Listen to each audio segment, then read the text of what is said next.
To always reset the zoom level for rear camera portrait mode on Samsung Galaxy S24 Ultra, you have to make sure that the portrait zoom setting is not set to be kept.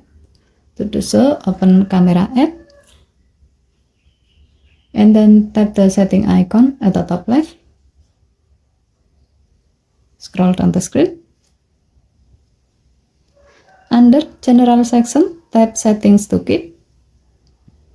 And then tap the blue on-off switch next to portrait zoom until the switch turns grey to turn it off. To see how it works, tap the back key twice.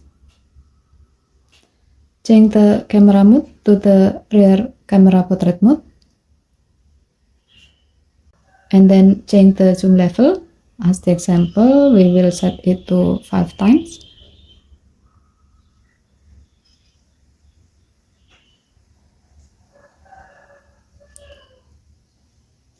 Take a picture.